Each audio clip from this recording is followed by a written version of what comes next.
Hey guys, tonight I invite you to dim the lights, put your phone on silent, grab a warm drink if you like, and make yourself comfortable. This is your space to drift away while I unfold a story that is calm, steady, and maybe just boring enough to help you relax. But before you doze off, let's travel together to one of the most iconic landmarks in the world, the Colosseum of Rome.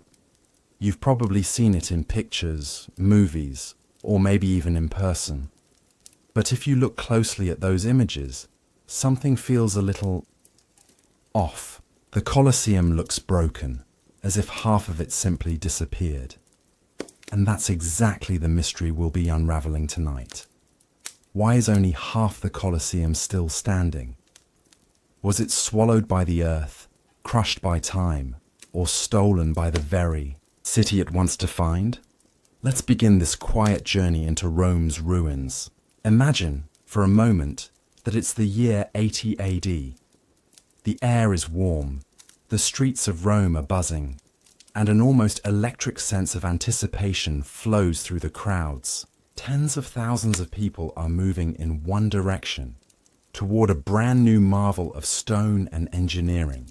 This is not just a building, it is a promise of entertainment, of power, of Rome's eternal greatness.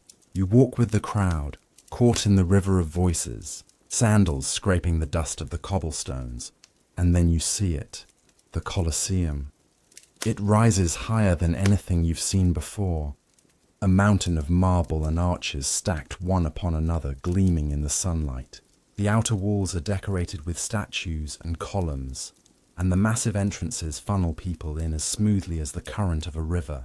It feels like half a city has poured itself into this space, and indeed, almost 50,000 Romans will soon be seated inside. Senators in their togas, merchants in their tunics, peasants who saved for weeks just to get a place, all gathered under one vast sky, united by the promise of blood and spectacle.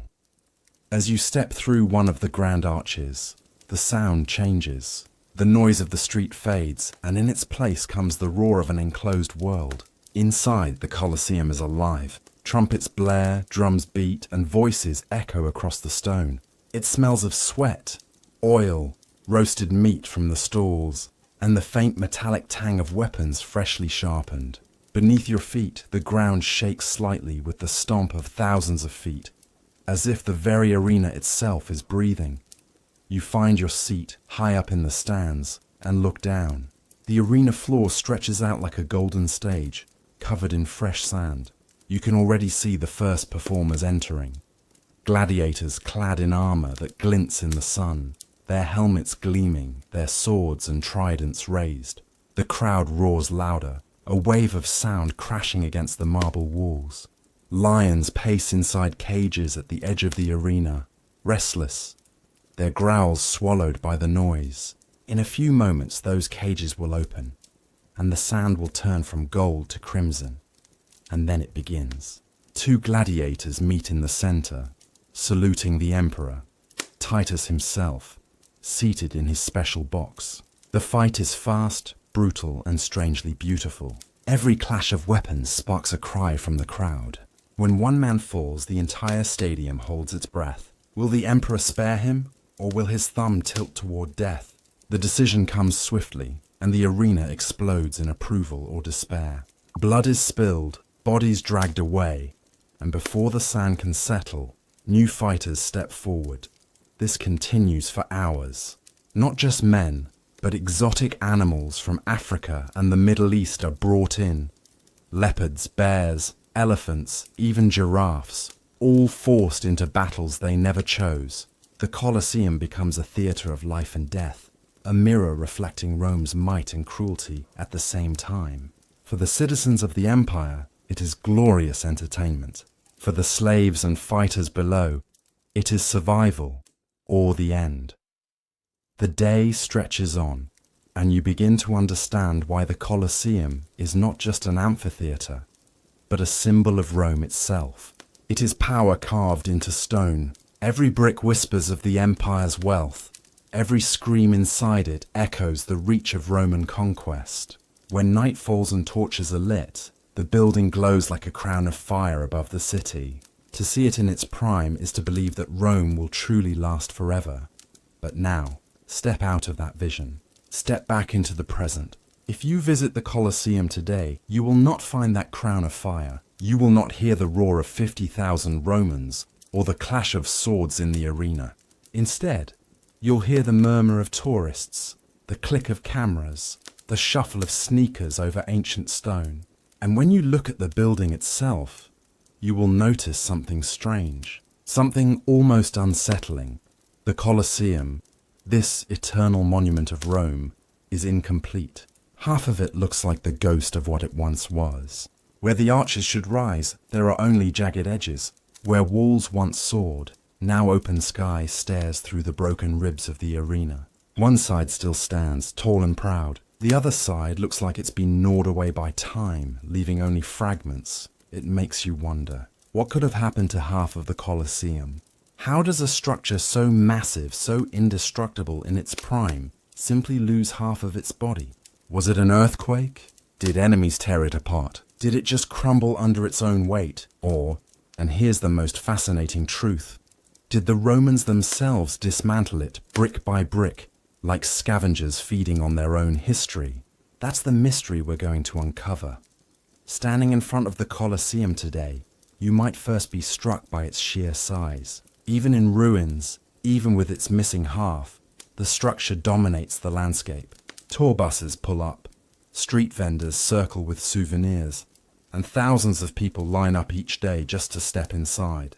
But the truth is, what you see now is only a shadow of what once existed.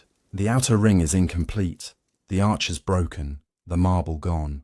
And it's in this contrast between past glory and present ruin that the Colosseum's story becomes even more fascinating. Let's return to that vision of the past for just a moment. The Colosseum in its prime was a perfect oval, 4 stories high, encased in white travertine stone that gleamed under the Italian sun. Decorative statues filled its niches. Painted awnings stretched overhead to shield the spectators from the heat. Operated by teams of sailors who managed ropes and pulleys like the rigging of a great ship. Inside, the seats were carefully arranged by class. Senators closest to the action, women and the poor at the very top. Because even in death and blood sport, Roman society could not abandon its hierarchy. It was not just a theatre. It was an engineering marvel. Subterranean tunnels known as the Hypogeum allowed animals, scenery, and fighters to appear suddenly, as if conjured from beneath the earth. Trapdoors and elevators powered by manpower and ingenuity turned the arena floor into a stage where anything seemed possible. One moment, you might be watching gladiators clash with swords. The next, the sand would be flooded and a naval battle staged with miniature ships.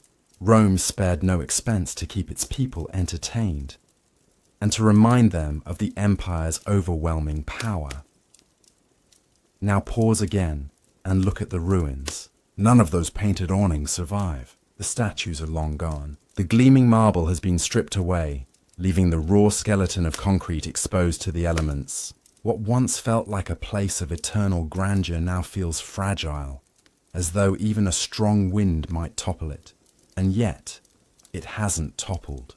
That's the paradox. Despite earthquakes, wars, looting, and centuries of neglect, half the Colosseum still stands. It looms defiantly over modern Rome, surrounded by cars and cafes, as if daring the world to forget what it once was. Tourists gather in its shadow, reading plaques, snapping pictures, often unaware that the very stones beneath their feet may have once been part of the missing half. So what exactly happened to that missing half? Theories abound, and they often overlap. Some point to the great earthquakes of 847 and 1349, which shook Rome violently and caused massive sections of the outer wall to collapse. Others note that much of the damage didn't come from nature at all, but from the people of Rome themselves. For centuries, the Colosseum was not treated as a sacred monument, but as a convenient quarry. Its iron clamps were ripped out, its marble hauled away, and its stone reused to build churches, palaces, and even fountains across the city. This is perhaps the most intriguing truth.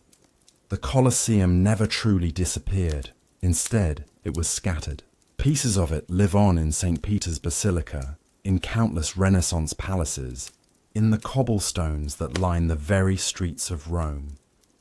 When you look at the missing half of the Colosseum, you are not just looking at absence. You are looking at transformation, at a building that was slowly consumed and reborn as the very city around it. And that raises a haunting image. Imagine the ghosts of those gladiators and spectators returning today, expecting to find their mighty arena. They would see only half of it, standing like a broken jawbone against the skyline. And yet, if they walked the streets of modern Rome, they would recognize their Colosseum everywhere. In the marble steps of churches, in the stones of noble houses, in the very bones of the city. The missing half is not truly missing at all. It is everywhere. This contrast between the roaring, complete arena of the past and the hollowed, fractured ruin of today is what makes the Colosseum such a powerful symbol. It tells us that nothing, no matter how grand, is safe from time, from nature, or from the hands of humans who reshape the world for their own needs. It also tells us that history doesn't vanish. It changes form, hides in plain sight, and waits for us to notice. So as we move deeper into this story, keep that image in your mind. The Colosseum, whole and shining in its prime, and the Colosseum, broken and incomplete today. Between those two visions lies centuries of struggle, disaster, and reinvention. And in unraveling that story, we'll find the answer to the mystery. Why half the Colosseum is missing, and what that missing half still whispers to us across the ages. Birth of the Colosseum. When we think of the Colosseum today, we see it as a ruin, a broken circle of arches and shadows. But when it first rose out of the ground, it was not a ruin at all. It was the proud creation of a new dynasty, the Flavians, who wanted nothing less than to reshape Rome itself and leave their mark for centuries to come. The story begins with Emperor Vespasian, a man who was not born into power, but earned it through military success and sharp political instincts. In the year 69 AD, Rome was in chaos. The city had suffered the infamous Year of the Four Emperors, a violent struggle in which rivals battled for control of the throne after the fall of Nero. Civil war left the empire shaken, and Nero's memory still poisoned the hearts of many. It was in this fragile moment that Vespasian seized power, founding what would be known as the Flavian dynasty. But he needed more than armies and titles to secure his rule. He needed to win the hearts of the Roman people, and so he conceived a grand gesture, a gift to the citizens of Rome that would both entertain them and remind them of the strength of their new emperor. The idea was bold, to build the largest amphitheatre the world had ever seen, right in the heart of Rome. The choice of location was itself symbolic. The land he selected had once been Nero's private pleasure ground, a sprawling palace called the Domus Aurea, complete with artificial lakes, gardens, and golden halls. To the Roman people, Nero's palace had been a bitter reminder of tyranny and excess, a monument to an emperor who cared more for himself than for his citizens. Vespasian turned that symbol upside down. By draining Nero's lake and building the Colosseum in its place, he made a clear statement. The land once hoarded by a selfish ruler was now returned to the people, transformed into a place of public entertainment. The construction was a marvel in itself. Begun around 72 AD, it required thousands of workers, soldiers, slaves, artisans and engineers, laboring in the heat of the Roman sun. Stone was hauled from quarries miles away, most famously the white travertine blocks that gave the Colosseum its shining exterior. The design was unlike anything Rome had ever attempted before. A massive oval arena, capable of holding over 50,000 spectators, with 4 levels of seating and an intricate system of entrances and stairways to manage the crowds. At its core, the Colosseum was not just a building, it was an announcement. Every arch, every column, every block of stone carried a message. The Flavian dynasty had arrived, and it was here to stay. The amphitheatre was meant to dwarf all who entered, to make the citizens feel small before the grandeur of Rome itself, and to remind them that their emperor was the guardian of such power. Vespasian, however, would never live to see his creation completed. He died in 79 AD, leaving the nearly finished Colosseum to his son and successor, Titus. But even in death, Vespasian's vision lived on.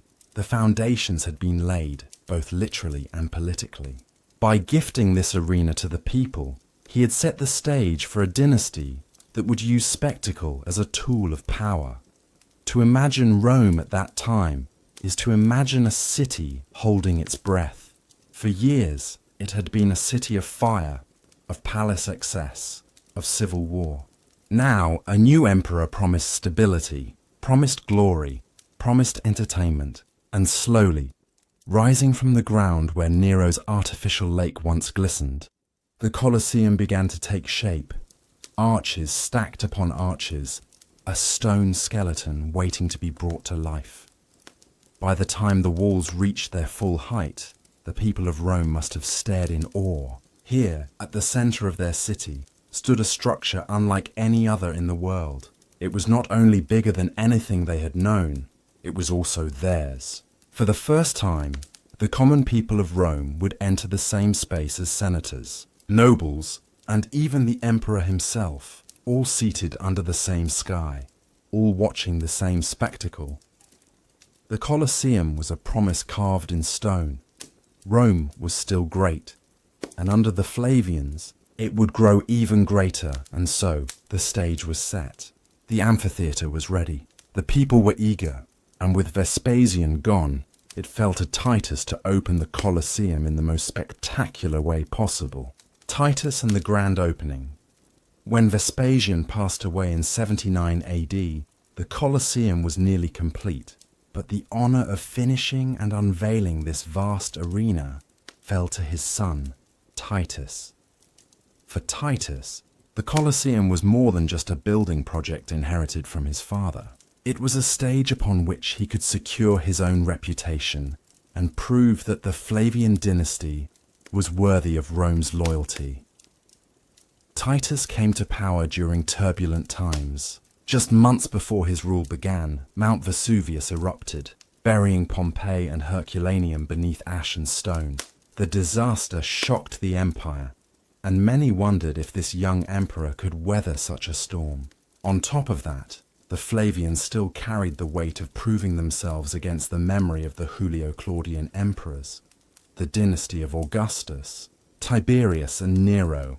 The Colosseum offered Titus the perfect opportunity.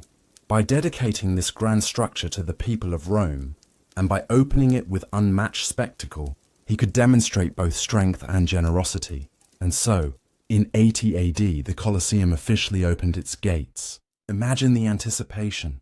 The citizens of Rome must have crowded the streets, pouring into the newly built amphitheatre through its 80 numbered entrances. Families, merchants, senators, soldiers, all walked through the same arches, though their seats inside reflected their social rank. The structure itself seemed alive, filled with voices, footsteps, and the smell of fresh plaster and stone. For many, it would have been the first glimpse of the completed building, and its size alone must have taken their breath away.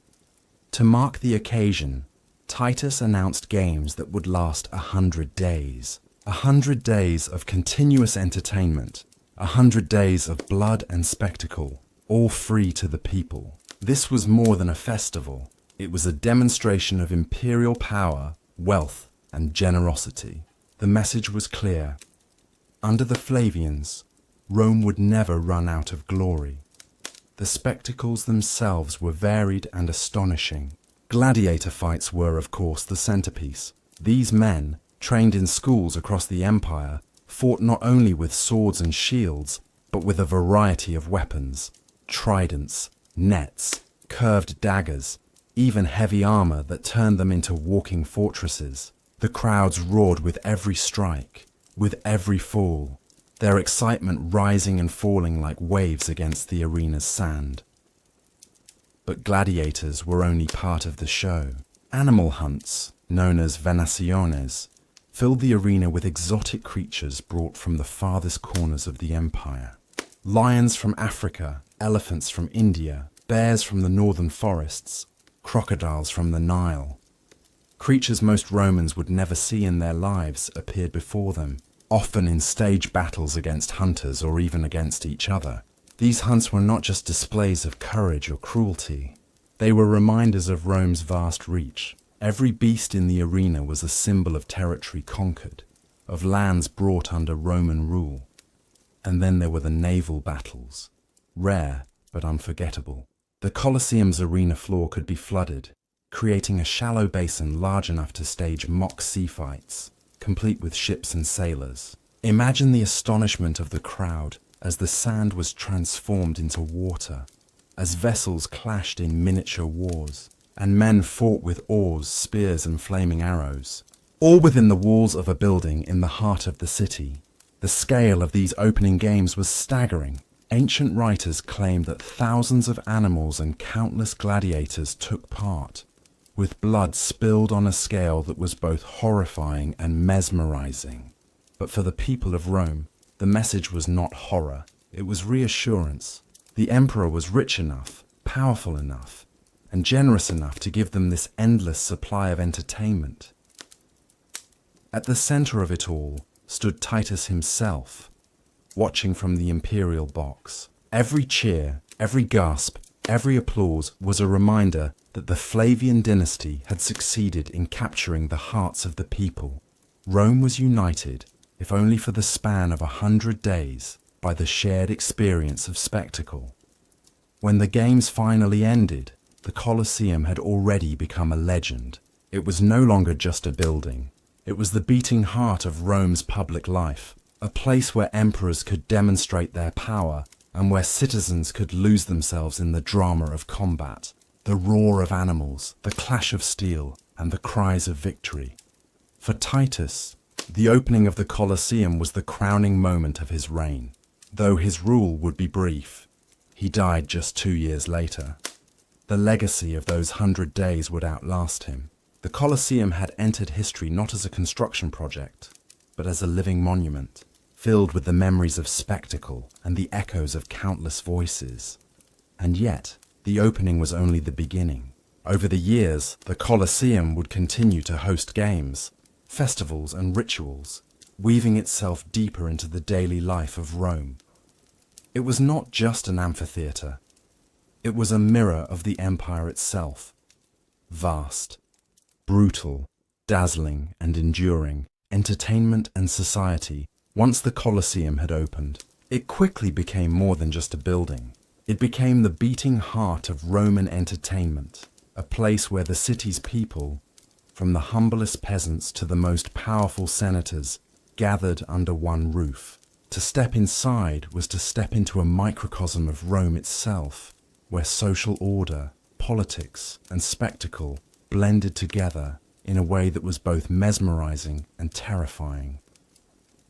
The gladiators were the stars of the show. These men came from many walks of life: slaves taken in conquest, criminals sentenced to fight, and sometimes even free men who sought glory or fortune. Trained in specialized schools called ludi, they were divided into categories based on their fighting style. A retiarius, armed with a net and trident, danced lightly around his opponent, trying to entangle him before delivering a strike. A secutor, in heavy armor with a short sword, advanced steadily, like an unstoppable wall of iron. Each match was not just combat, it was theater. The crowd watched with bated breath as strategy, skill, and raw courage played out in the sand. And the crowd itself mattered as much as the fighters. Every swing of the sword, every splash of blood, drew a reaction. The audience roared in approval, booed in discontent, and sometimes even demanded the life or mercy of a defeated gladiator. That famous thumbs up or thumbs down moment may not have been exactly as Hollywood imagines it, but the power of the people's voice was real. A gladiator's fate could hang on the whim of thousands of shouting spectators, or on the final gesture of the emperor seated in his gilded box. Yet the games were not limited to human combat. The Colosseum became a stage for venations, animal hunts that filled the arena with exotic creatures. To the Roman audience, these hunts were not merely cruel entertainment. They were proof of Rome's reach. Lions from North Africa, leopards from Asia, elephants from India, even giraffes and hippos were paraded before astonished eyes. Most Romans would never travel beyond Italy, yet within the walls of the Colosseum, they could see the empire's farthest corners represented in flesh and blood. Hunters known as bestiarii fought these creatures, often at great risk. Armed with spears, bows, or sometimes little more than courage, they faced down charging bulls, roaring tigers, or crocodiles dragged from the Nile. For the audience, it was thrilling, terrifying, and awe-inspiring all at once. And behind every hunt lay a message. Rome rules not only over men, but over nature itself. At times, the entertainment turned even darker. Public executions were staged within the arena, woven into the spectacle so that death became part of the show. Criminals might be forced to reenact myths, playing the role of doomed figures like Icarus or Orpheus, only to meet a gruesome end.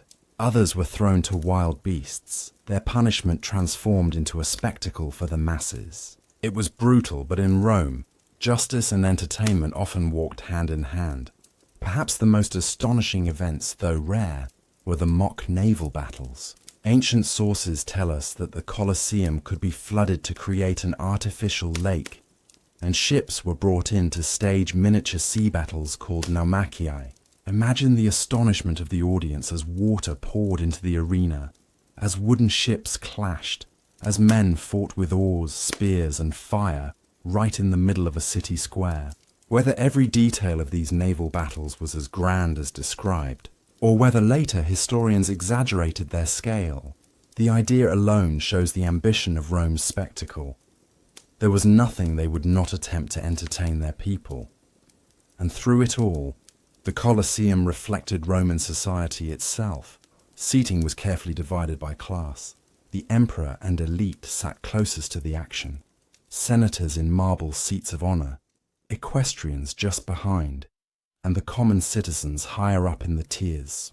Women and the poorest of Rome found themselves in the uppermost levels, farthest from the arena floor. The structure itself reinforced the order of the empire. Rome was united in watching the games, but divided in status.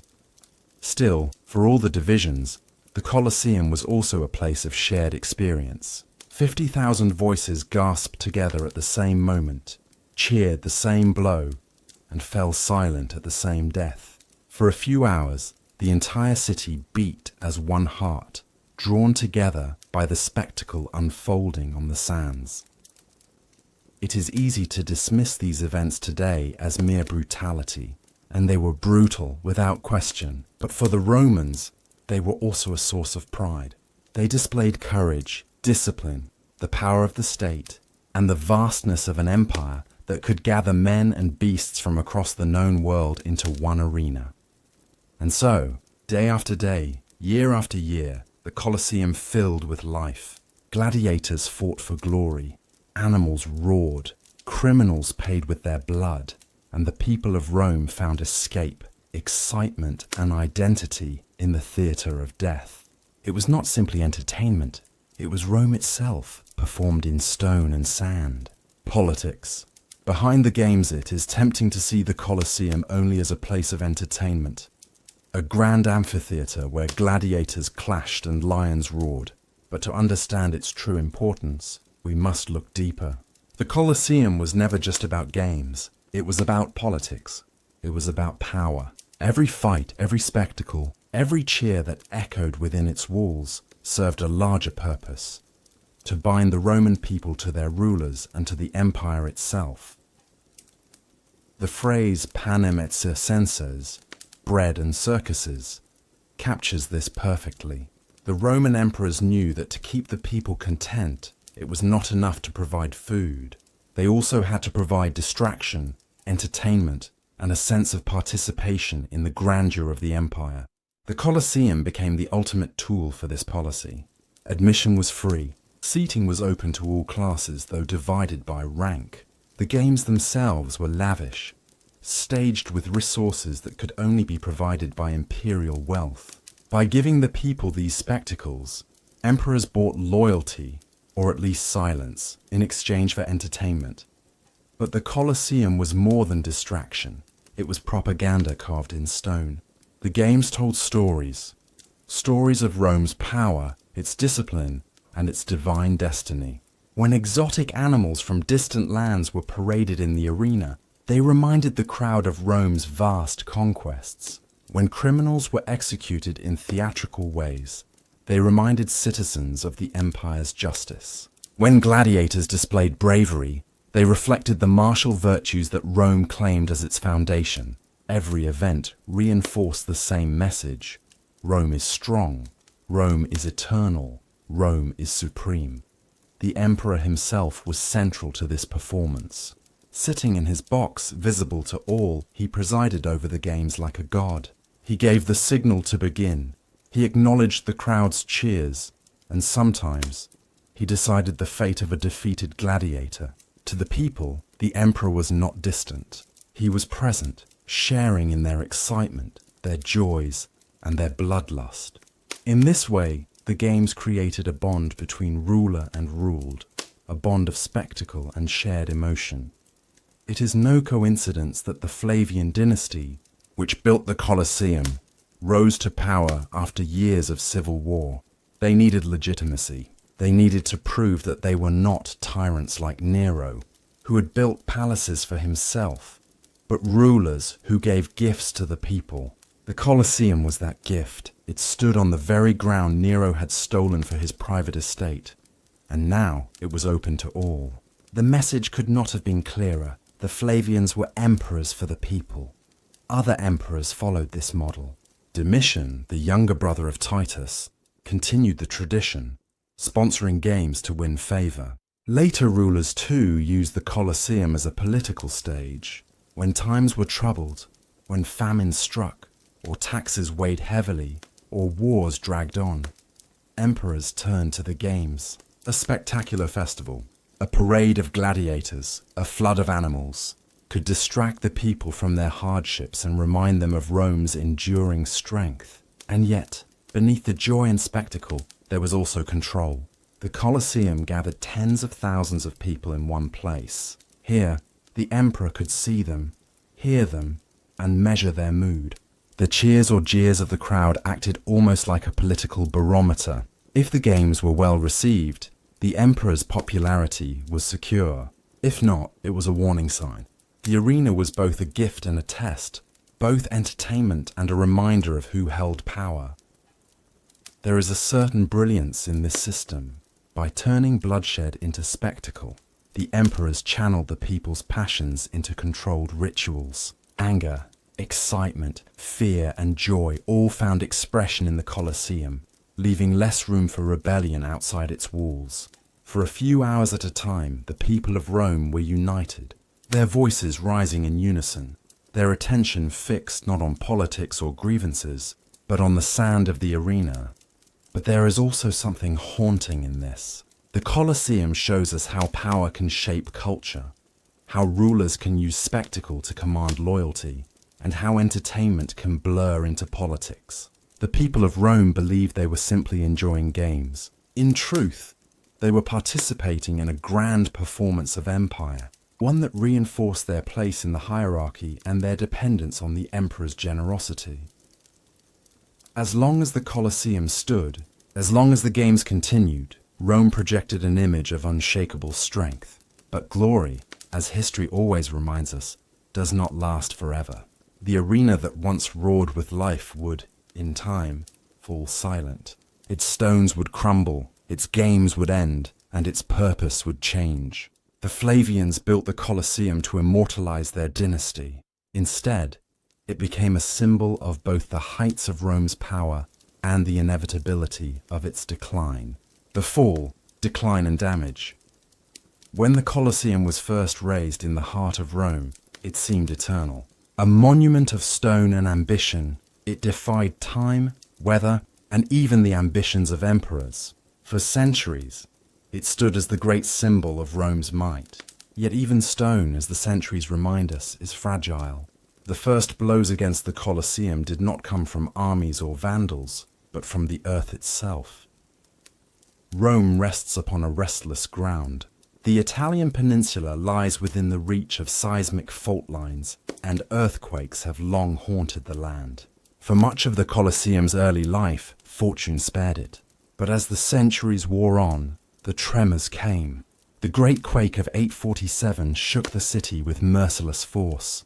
The proud amphitheatre, already weathered by time and neglect, cracked under the strain. Huge portions of the southern wall collapsed, tearing open the ring that had once enclosed the games. Blocks of travertine tumbled into dust, leaving jagged scars where once there had been perfect arches.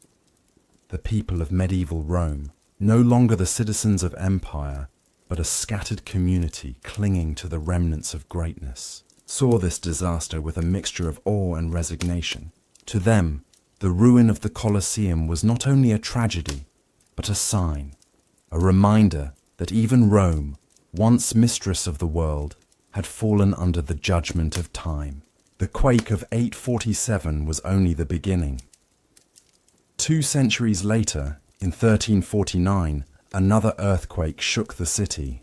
This one was worse. Already weakened, the Colosseum could not withstand the shock. Vast sections of the outer wall collapsed, leaving the amphitheatre permanently broken. The southern side was reduced to rubble, and what we see today, the Colosseum with one half intact and the other missing, is largely the result of this single catastrophe.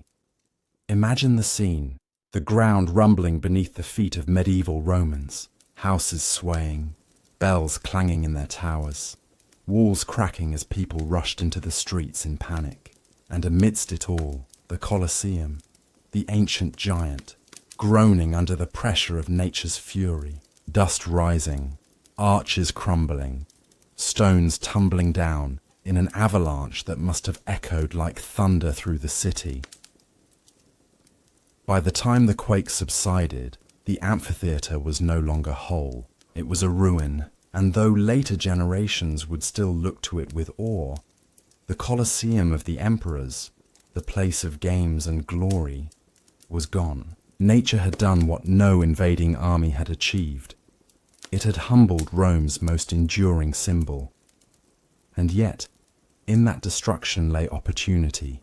The rubble of the Colosseum, the massive stones that once framed its arches, did not lie untouched for long.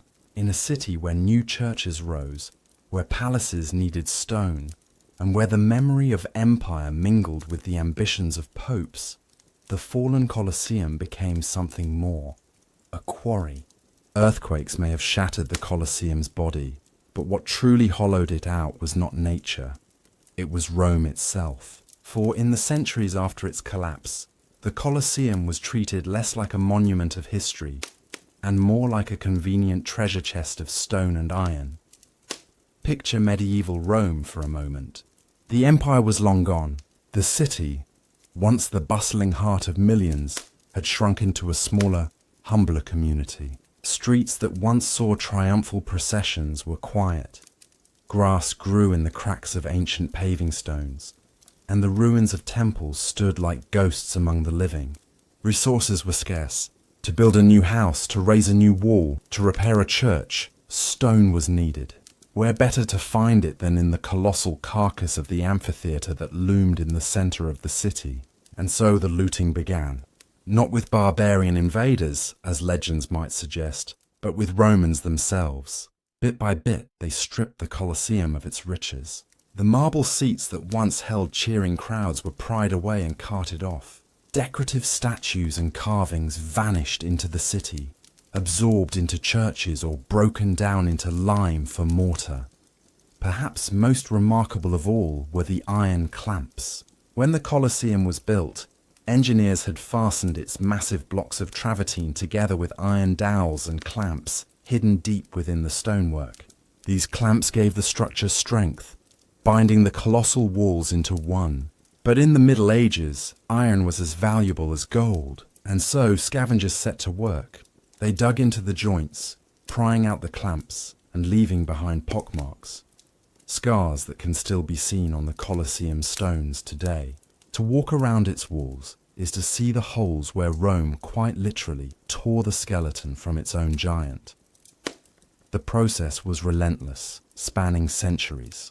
The Colosseum became, in effect, Rome's quarry, a place where stone could be gathered more easily than cut anew from distant mountains.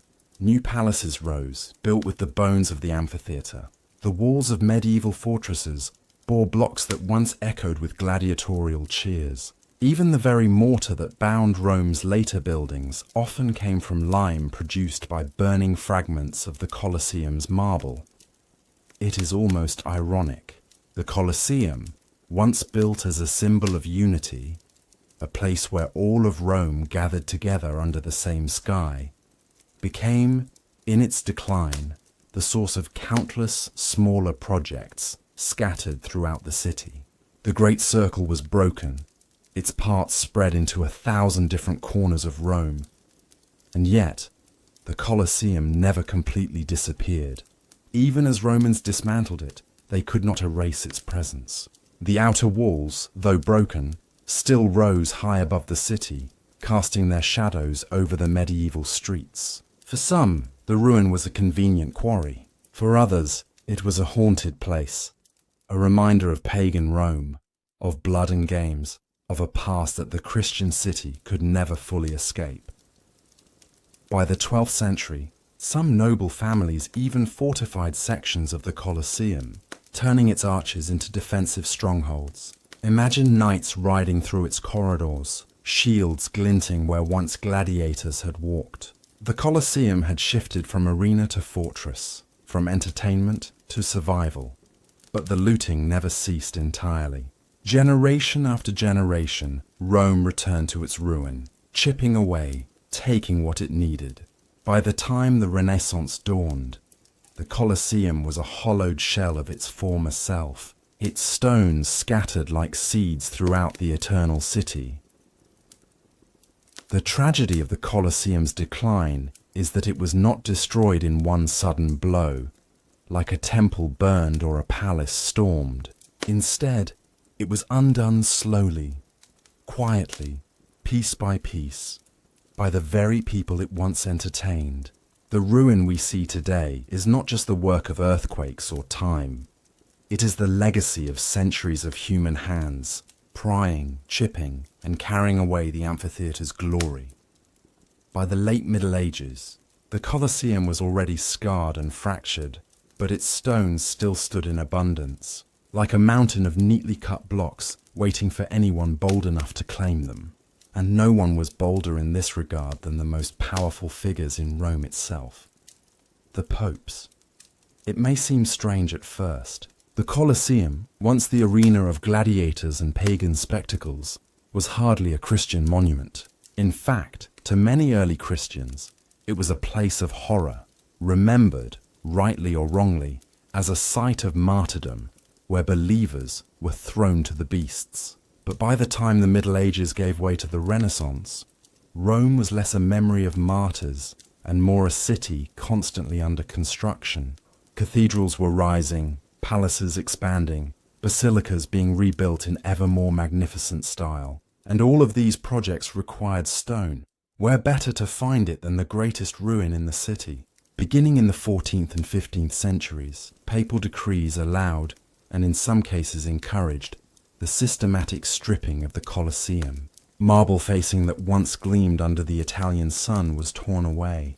Decorative columns were removed. Even the very bones of the amphitheatre, those massive travertine blocks, were carted off to build the grandest Christian monument of all, St. Peter's Basilica. Yes, The very church that today crowns the Vatican, the heart of Catholicism, was raised in part with stone from the Colosseum. When you stand in the shadow of St. Peter's, you are also, in a strange way, standing in the shadow of the amphitheatre that once roared with gladiatorial combat. And it wasn't only St. Peter's. Noble families of Renaissance Rome, the Barberini, the Farnese and others, treated the Colosseum as their private stockpile. Palaces that still impress visitors today owe much of their grandeur to stones pulled from the ruined amphitheatre. The Palazzo Venezia, the Palazzo Barberini, the Palazzo della Cancelleria all drank from the same ancient well, each new block removed leaving the Colosseum weaker, barer, more ghost-like. There's an old saying in Rome, quod non fecerunt barbari, fecerunt barberini. What the barbarians did not do, the Barberini did. It was a bitter joke, aimed at the noble family that stripped so many ancient monuments, but it applied equally to the Colosseum. The truth was clear. Rome's greatest ruin was being consumed not by enemies, but by its own children. Still, not everyone approved of this dismantling. Some saw the Colosseum as a relic of Rome's greatness, unworthy of such treatment. By the 16th century, a new spirit began to stir in the city, the spirit of Renaissance humanism. Scholars rediscovered the glory of antiquity, poets praised the ruins, and artists sketched the amphitheatre's broken arches with reverence. Yet admiration did little to stop the plundering. Beauty alone could not stand against the demands of construction. Even the popes, who claimed to preserve Rome's heritage, could not resist the lure of cheap, ready-cut stone. For every voice raised in defense of the Colosseum, another voice called for its dismantling. And so the amphitheatre dwindled further, transformed bit by bit into basilicas, fountains, and palaces. By the dawn of the 17th century, the Colosseum was hardly a shadow of its former self. Once it had been the beating heart of imperial Rome. Now it was a skeleton scattered across the city. The irony was sharp. The symbol of pagan spectacle had become the literal foundation of Christian monuments. The games of the gladiators had been replaced by the solemn prayers of priests, the cheers of the crowd by the hymns of the faithful. The stones that once held the cries of battle now bore the songs of worship. And yet, amid all this looting and recycling, the Colosseum still refused to vanish completely. No matter how many blocks were carted off, no matter how many walls collapsed, the amphitheatre's sheer size and stubborn endurance kept it visible. Even in ruin, it remained Rome's most recognizable landmark. Perhaps in some strange way, that is why it survived at all. Too vast to be erased, too iconic to be forgotten, too deeply tied to Rome's identity to ever truly disappear. By the 17th century, the Colosseum was no longer the arena of gladiators, nor even the quarry of popes and nobles. It was something else entirely. A ruin so vast and haunting that it demanded to be reinterpreted. For centuries, people had stripped it, mined it, reused it, and watched it crumble. But by now, the Colosseum had gathered around itself a new aura, not just of destruction, but of meaning. To Christian Rome, the amphitheatre, once soaked with blood and pagan spectacle, became associated with the memory of martyrs. Although historians debate whether Christians were truly executed there in large numbers, the legend took firm root. The Colosseum became known as a place of sacrifice, a silent witness to faith under fire. This new identity slowly changed its fate. Popes who once plundered it began to protect it. In the mid-18th century, Pope Benedict XIV declared the Colosseum a sacred site, consecrating it to the memory of Christian martyrs. A cross was raised in its arena, and the ruin became a place of pilgrimage rather than a quarry. The very structure that once hosted gladiators and wild beasts now served as a monument of piety. But by this point, the damage was nearly irreversible. The earthquakes of 847 and 1349 had torn it open. Centuries of scavenging had hollowed it out. The marble that once gleamed on its surface had been carted away to dress other buildings. The Colosseum stood scarred, jagged, a skeleton of its former self. Travelers who arrived in Rome during the grand tour of the 18th and 19th centuries were both awed and saddened. They wrote of its grandeur, yes, but also of its melancholy beauty. A giant that had fallen but refused to die. Even as romantic poets and painters celebrated it as a symbol of lost glory, practical minds still saw it as a resource. Its arches housed shops, workshops, and even housing for a time. Goats grazed in the arena. Grass sprouted between its stones. The Colosseum became not only a ruin of history, but also part of the daily life of ordinary Romans, who saw it less as a monument and more as part of their neighborhood. Yet in its brokenness, it survived. That is perhaps the most remarkable part of the Colosseum's story. Unlike so many other ancient monuments that vanished completely, dismantled beyond recognition, the Colosseum remained too big, too powerful, too present to be erased. Even in ruin, it continued to dominate the Roman skyline. By the 19th century, the winds of change were blowing. Archaeologists and preservationists began to see the Colosseum as a treasure to be saved rather than exploited. Restoration projects shored up its walls, stabilizing the ruin so it would not collapse further. The grass and goats were removed. The cross of the martyrs was emphasized, and the Colosseum entered a new life, not as a building of use, but as a monument of memory. Today, when millions of visitors walk its corridors, they see both the majesty of what it was and the scars of what it suffered. The holes in the stone still mark the places where iron clamps were torn away. The broken half still speaks of the earthquake of 1349. And the missing marble still glimmers elsewhere in Rome, in basilicas and palaces, silent witnesses to the centuries when the Colosseum fed the city stone by stone. The fall of the Colosseum was not a single moment. It was a long unraveling, a combination of nature's fury, human need, papal ambition, and the slow erosion of time. And yet in that fall, something strange happened. The ruin itself became eternal. Broken, it became iconic. Scarred, it became sacred. Looted, it became beloved. Perhaps that is the true untold story of the Colosseum's ruin. That in losing half of itself, it became whole in another way, not just as a monument to Rome's empire, but as a witness to Rome's survival. Fortress of stone and shadows, the fall of the Colosseum could have been its end. After the earthquakes and the centuries of looting, one might expect the amphitheatre to simply crumble into dust, to vanish like so many other relics of Rome. But the Colosseum had a strange habit. It refused to die. Instead, it adapted. In the chaos of medieval Rome, the Colosseum found itself reborn in a form its builders could never have imagined. Not as a stage for gladiators, but as a fortress. Rome in the Middle Ages was not the glorious city of emperors. It was fractured, often lawless, ruled not by a single hand, but by rival noble families who treated the ancient ruins as both prizes and strongholds. Towering palaces, fortified bridges, and hidden alleys formed a patchwork city of feuds and defences. And at the heart of this landscape stood the Colosseum. Vast, scarred, but still imposing.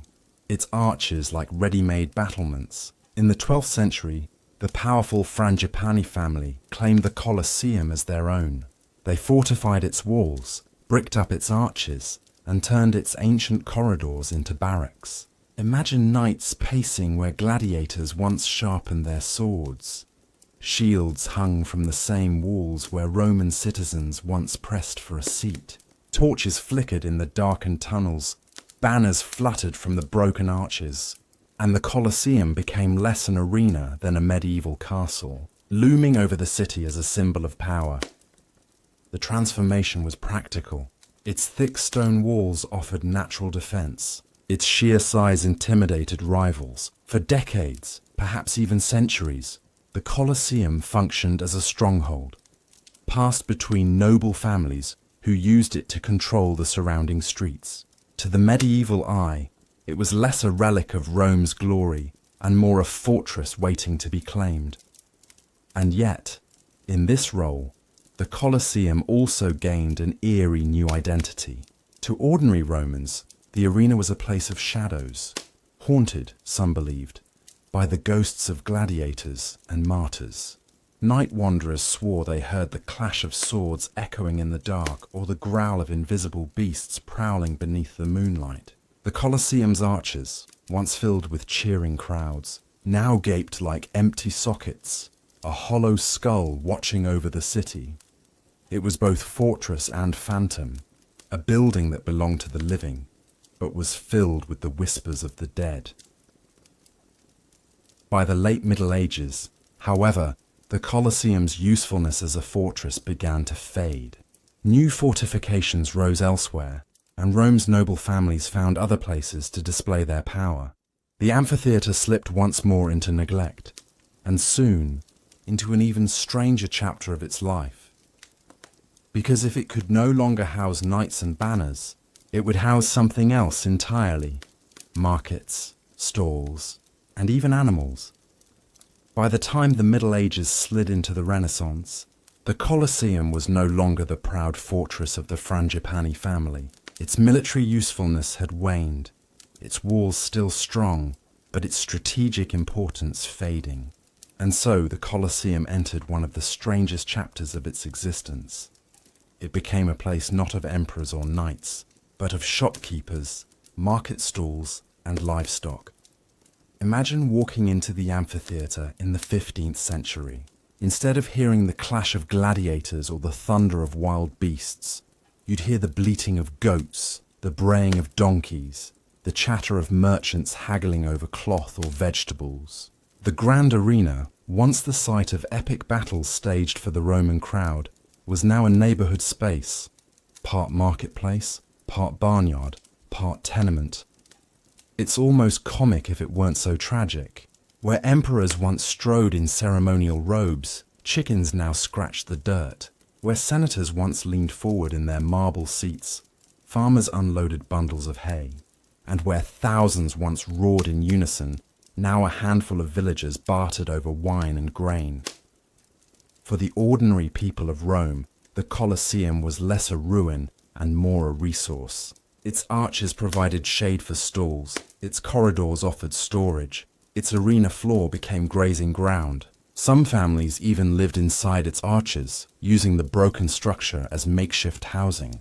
The amphitheatre, once the grandest stage in the empire, had become a backdrop for everyday survival.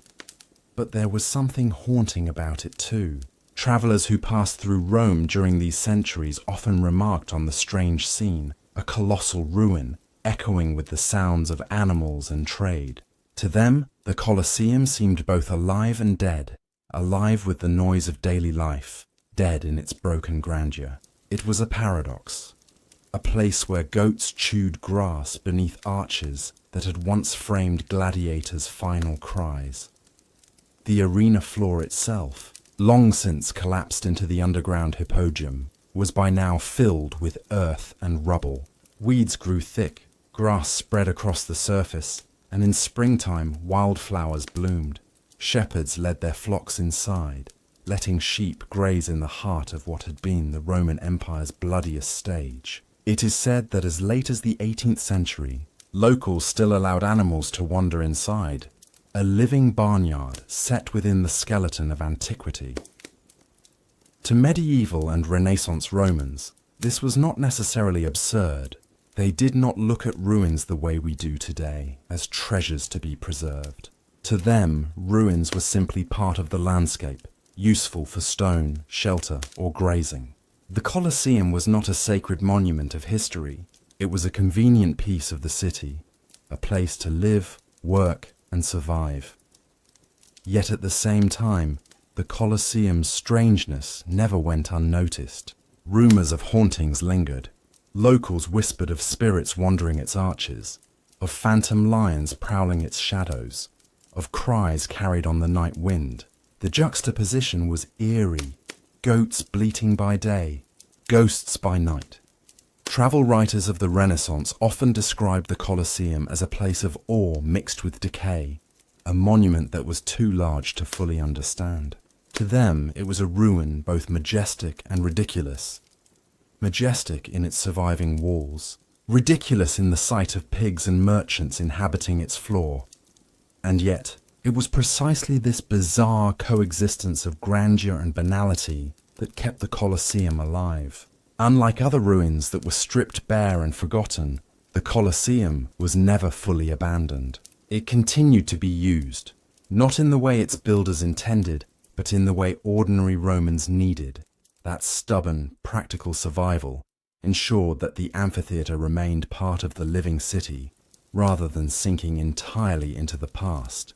Still, by the Renaissance and Enlightenment, a shift was beginning. Scholars, poets, and artists who gazed upon the Colosseum did not see only goats and stalls. They saw something deeper, a symbol of Rome's lost greatness, a ruin that spoke of time, memory, and eternity.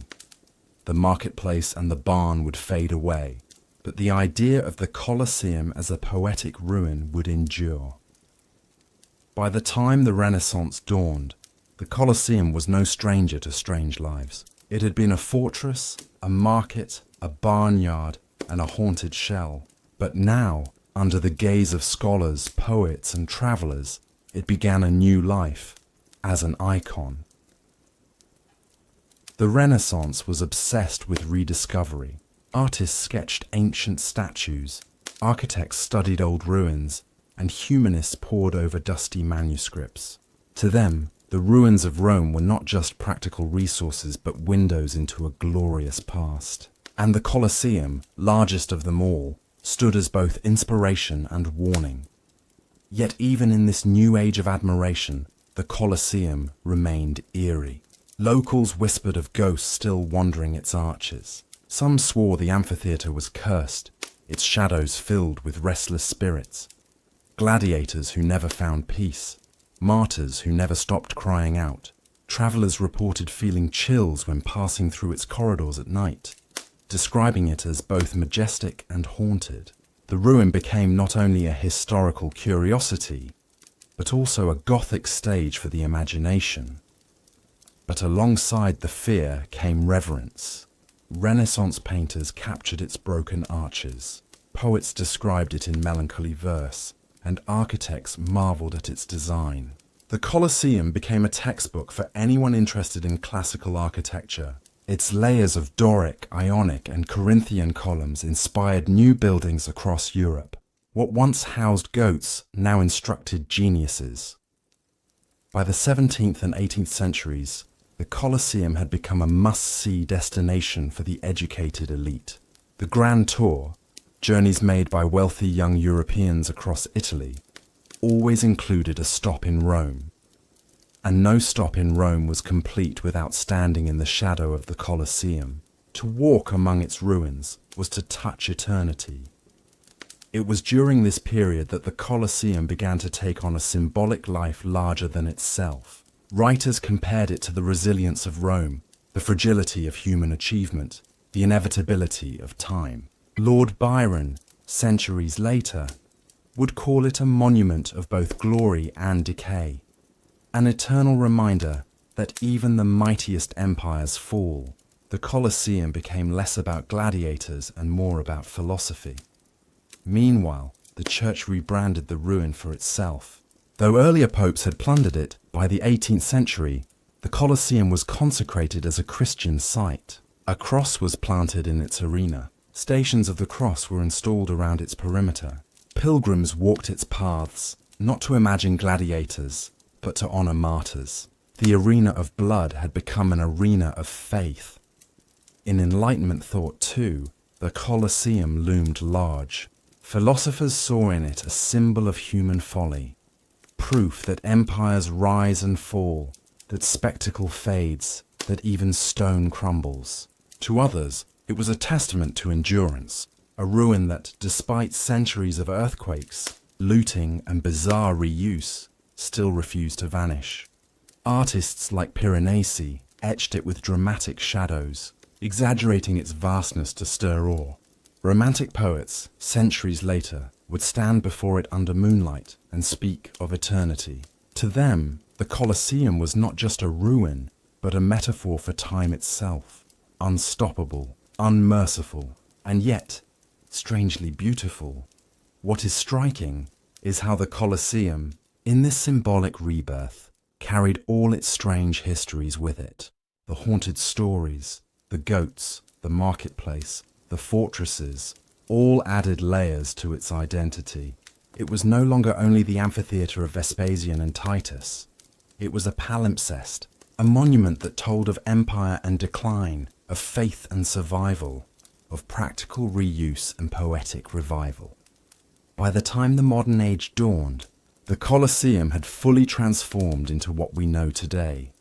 Not a barn, not a fortress, not a quarry, but a symbol. Tourists flocked to it, scholars studied it, and preservationists sought to stabilize it.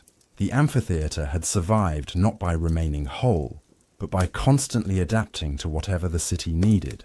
Fortress, market, barn, relic, ruin, icon, and perhaps that is why it endures. Other monuments of Rome have disappeared entirely, their stones carted away, their names forgotten. But the Colosseum lived on by being useful, even in the strangest ways. Its weird reuses kept it alive, until its symbolic revival gave it eternal life. Today, when you walk among its arches, you are not just walking in the footsteps of gladiators. You are walking through a history of transformations, from fortress to barn, from haunted ruin to eternal icon. The goats are gone, the markets closed, the fortresses abandoned, but the memory of them lingers, woven into the story of the greatest ruin of them all. The missing half mystery. The Colosseum as we see it today is only half of what it once was. But why? How did one of the greatest monuments of antiquity shrink into a mere shadow of itself? The answer lies in a combination of natural disasters and human intervention. Earthquakes, stone recycling, and centuries of opportunistic looting. Rome, a city of resilience, also bore the burden of nature's fury. In 847 AD, a devastating earthquake shook the city.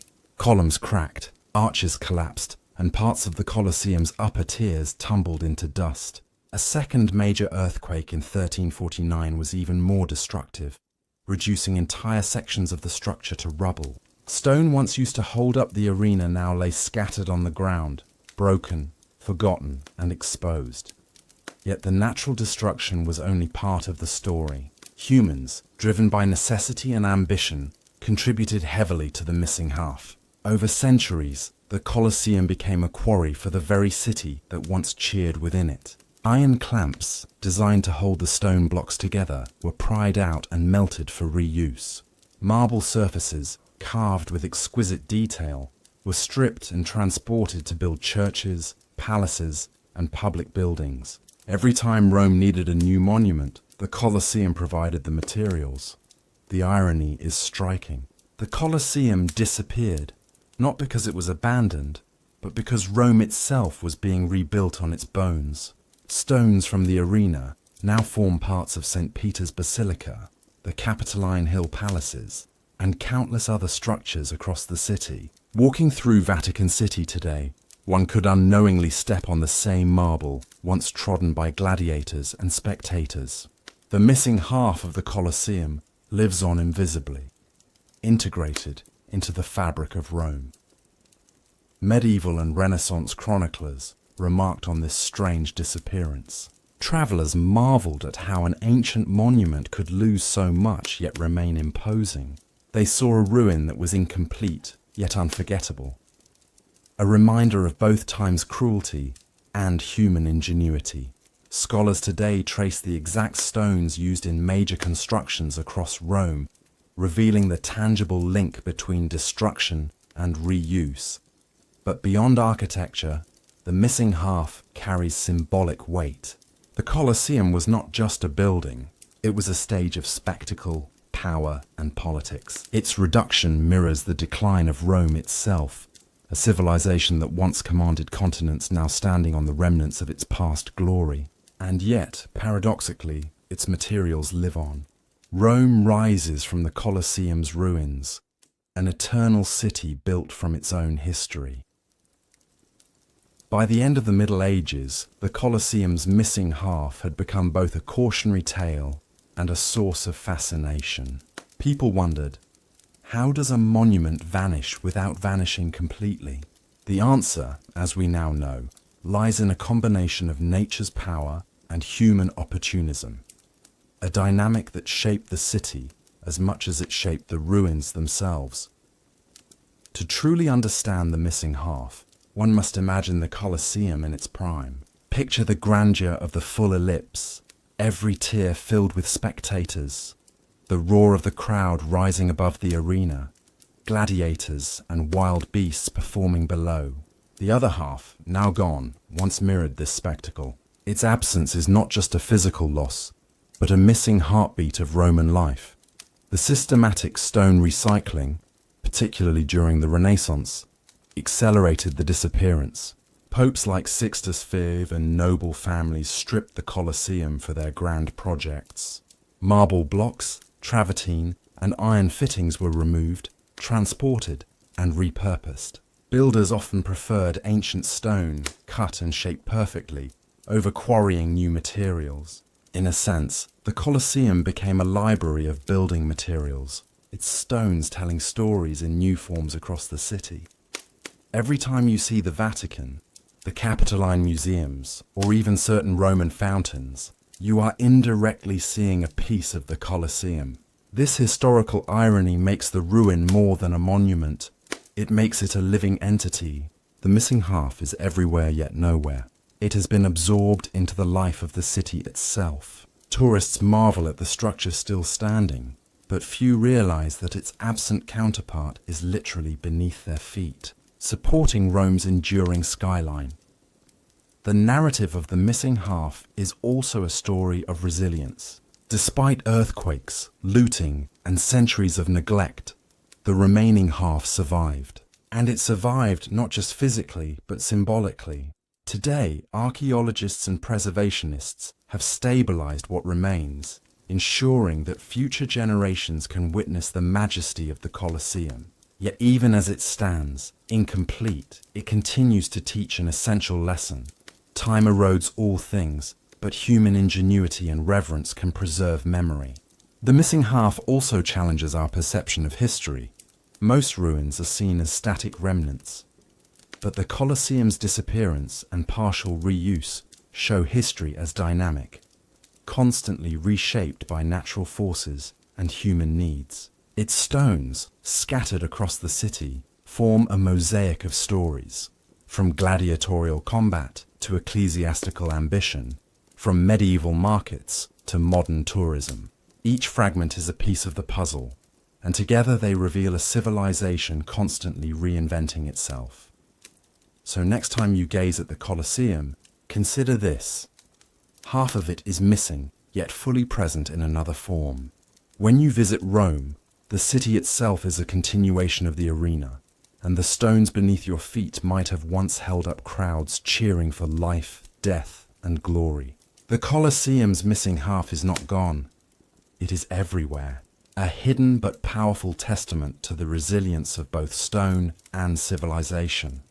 The story of the Colosseum, from its majestic rise to its partial disappearance, is more than just history.